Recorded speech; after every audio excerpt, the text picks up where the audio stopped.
Allah, the God of Muslims, but maybe quite a few people might not know who exactly is Allah, because you know, in English we say that the creator of the world is God, and in other religions maybe they use another word. So for this reason, maybe some people they confused who is Allah. Is he different from the Christian God, or is he like a statue that people have in some of their belief systems? And I was very confused who was Allah before I was a Muslim as well. I was confused, is Allah the name of Allah, or is it just the Arabic word for God? So after I thought to research this and ask people, I found that in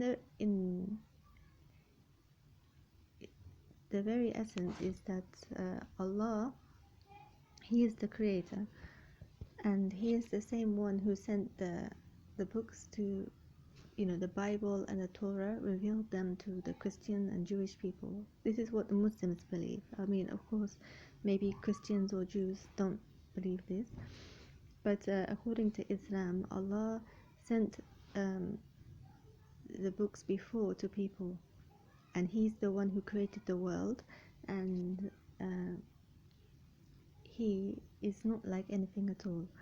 So Allah is actually is the Arabic word, similar to meaning God in English, but is not used for anything other than the creator. So you can't use Allah for a statue or something like this. It only refers to the creator. So it's actually unique, because in England or in other languages, you can add an S to God, for example, and it can become plural, but you cannot make the word Allah plural. It's just Allah.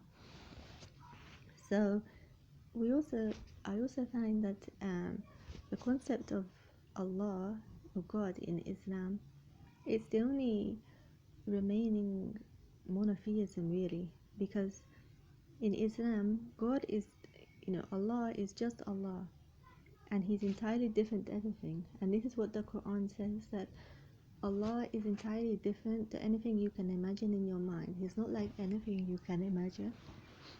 He's not like anything you've ever seen, or maybe you could see, or something that you've known of or heard of. We can't know Allah through our imagination.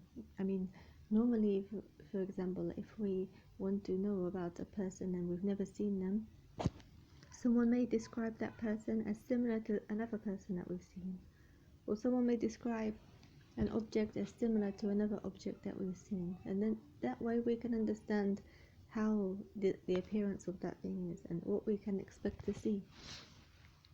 But we are told that we're not supposed to try and imagine Allah, because anything we imagine in our mind, Allah is different to it. And the verse of the Quran says that whatever you imagine in your mind, there's nothing like Him, and He is seeing and hearing. So Allah, He has attributes, for example, seeing and hearing, and we as humans, we see and hear things as well. But we say that the attributes of Allah are perfect and eternal. So for example, whereas we can't see absolutely everything, and maybe people, they have sometimes short sight or long sight, or they have defects in their sight, or they have a certain distance they can see towards, and after that they can't see anything. They can't see under certain things, or maybe you tell someone something's there, they can't see it. And even sometimes they make mistakes in what they see or in what they hear. I mean, we don't always hear everything as well. Maybe if we close the door, if we're in a specific place, we can't hear everything. We can only hear to a certain distance.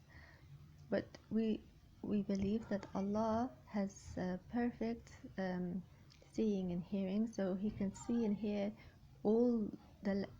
He sees all the people all over the world and everything that they're doing all at once.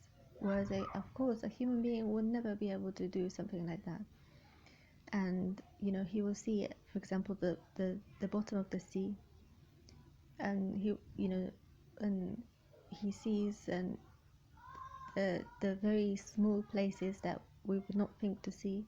We have no idea that they are there. The things that we need microscopes to see, he will see them, and he will hear all the languages and understand all of them because he created them. And Allah is not in a place or time as well.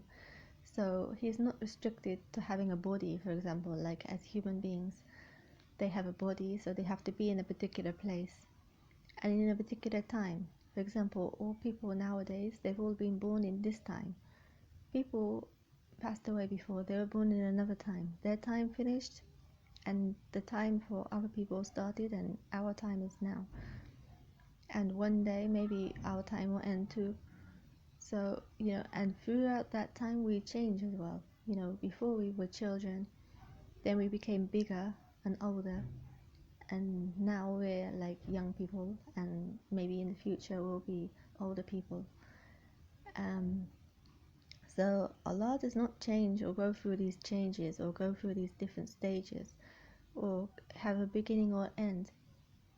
There's one saying of the Prophet Muhammad, peace be upon him, when a man from I think he was a Jewish man, he came and asked about who is Allah at the time of the Prophet ﷺ.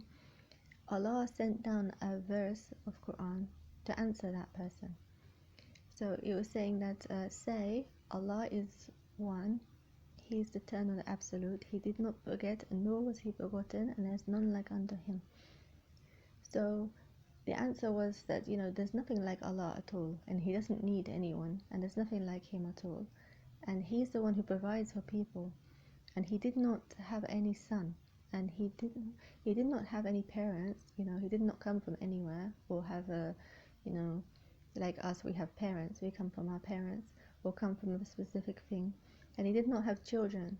In quite a few religions, they have gods that have children and offspring, and their gods get married and different things. We don't believe this about God, because if the Creator needs to marry and have children, that means there's some weakness, there's a need there. And we don't believe that Allah needs anything, because He's the one who created everything.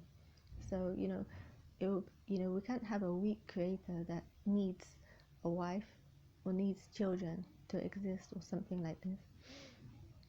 And then also they would not be eternal, because if someone had a child, it means that they were not there for some time and then they were born, so they will not be eternal then. And normally if someone's born, it means that they're going to die as well, because they've had they're not eternal, they are there for some time. So this is the basic thing that we believe about Allah, that there's nothing like Him at all in any way. So we can't imagine Him. But if we want to know about Allah, we're told that we can look at the world like people do in science. And now there's quite a few scientists that they call themselves scientists of intelligent design. In Islam we don't really call God intelligent design, because intelligence also is something that's attributed to human beings. So we don't say that God is intelligent or the source of intelligence. God created intelligence. He gave us intelligence, because intelligence varies from people to people, and it can increase and decrease. We don't say that Allah is in the intelligent one, but He created it.